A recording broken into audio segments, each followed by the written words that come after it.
uh, it just shows to go you, man. That shit, and we talk every week about trying to recapture that old, like that Attitude Era type excitement. So we had this conversation, you and I, Yes. and the guy said something, and I made a comment that without Scott and I jumping, there would have been no Attitude Era. And the guy, one of the comments was, "I don't even remember you being in the Attitude Era." Blah, blah, blah, blah, blah. And then the other guy said, "Yeah, like, wow, like that's what he put, like, wow, without that, like, wow, like how dare he?" So let's go back and look at it.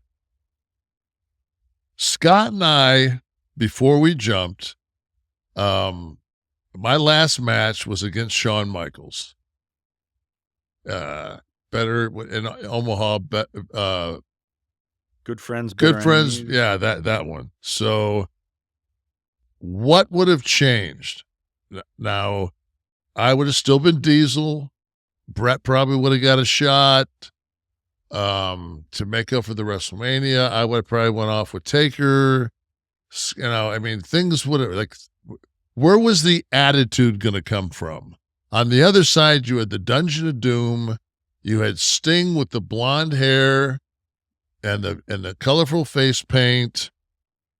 Where was the Attitude going to come from?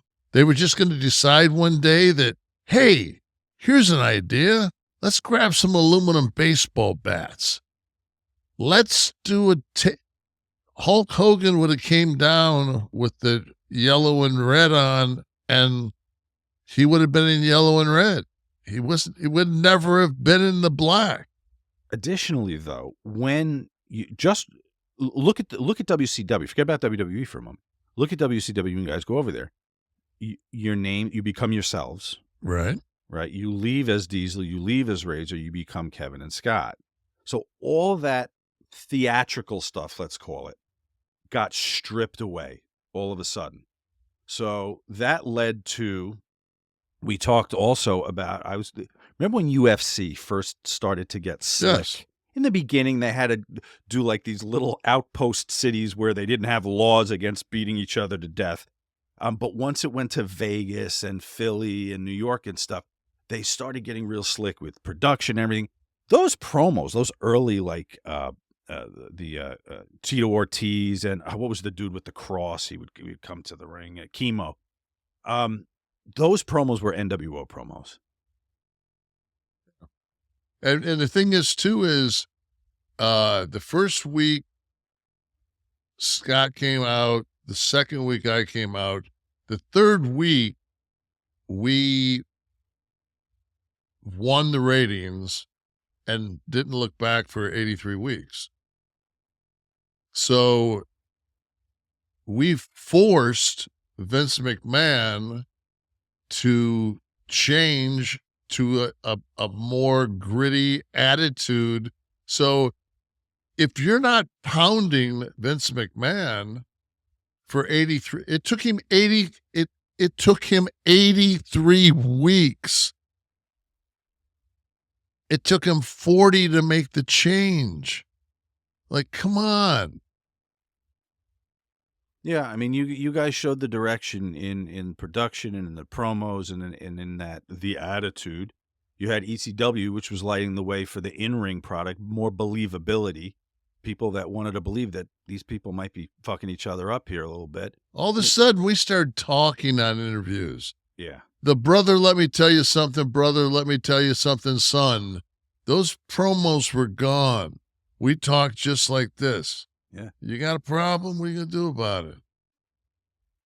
I've asked you, and Eric too, when I talked to Eric on camera, if I was in the position of having to bring Hogan into that type of environment where you had to cut promos that way, like you guys were doing, I don't know.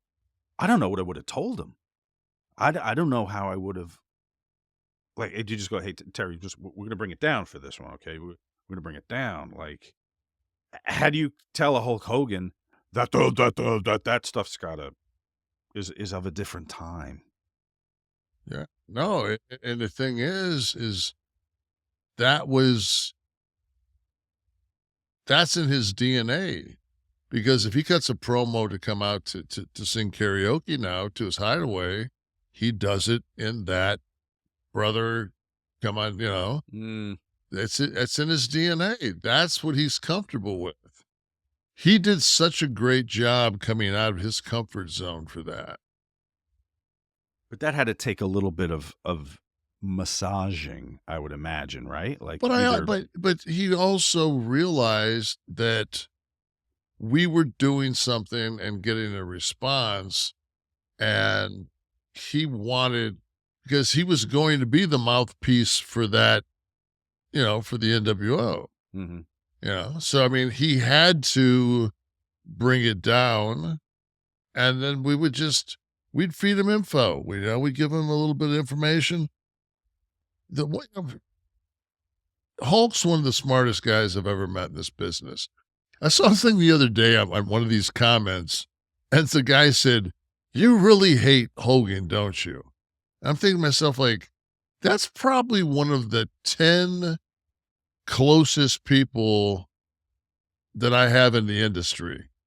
That Terry and I could not talk for 8 months, and we can get on the phone and talk, and we'll talk for 3 hours, and we'll catch up on each other's lives. Like, I just got a call from a documentary place out of London, and they were going to do a Hulk Hogan promo. They wanted to include the Gawker stuff. So they came through my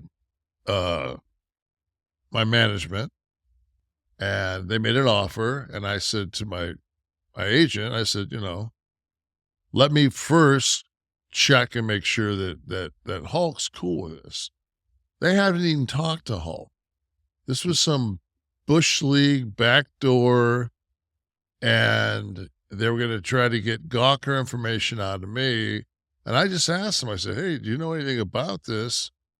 He said, "No." And I said, "Cool." I said, "Then I'll tell him to fuck off." And he said, "Thank you. Love you, brother." Like that, like, it's as simple as that. Like, I, I don't have to be with him 24/7. But when it comes down to somebody trying to bushwhack him, I got his back. Mhm. And I'm sure, I know, I'm not sure. I know he's got mine. Right. So, and in this business, if you got 10 motherfuckers that'll do that for you, if you got 3 motherfuckers, This little Joey Diaz show up. yeah. If you got 3 motherfuckers, imagine 10 motherfuckers showing up. Fucking take over the world. But you're absolutely right with and I have to confess that I did not think in those terms. I would definitely have credited it with starting the most interesting and compelling ratings war wrestling has ever had. It doesn't take a genius to figure that out, and that the jump was the shot heard round the world as far as that goes. But the assignation of that Attitude Era to the WWE product, if you look at the trickle down, you have a good case to be made there. Well, okay, let's just take one iconic character that will never be duplicated. Louis De Palma from Taxi. Exactly. The Undertaker went from the dead man to a biker. Correct. You tell me. Same shit. You tell me. Yep. Who what does that happen if Diesel and Razor are still in WWE? Exactly. Fuck no. Yep. Doesn't take somebody with CTE to figure that out. What are you talking about next, Sean? Your speech therapy's working. I haven't heard you stutter once this week, by the way. I took you know why I took a half a Xanax before I came on tonight? Because I figure the one guy said, he goes, I kind of stutter when I get excited. And I said, well, what if I take the fucking edge off? Yeah, your edge was off 5 minutes ago when you were talking about YouTube. Yeah, but I didn't stutter. No, you did not stutter. You did not stutter. Half a zany. How that? I figured that was like you get like a tic tac for you. It is, but, you know, it's Does a little something. so far so good. All right.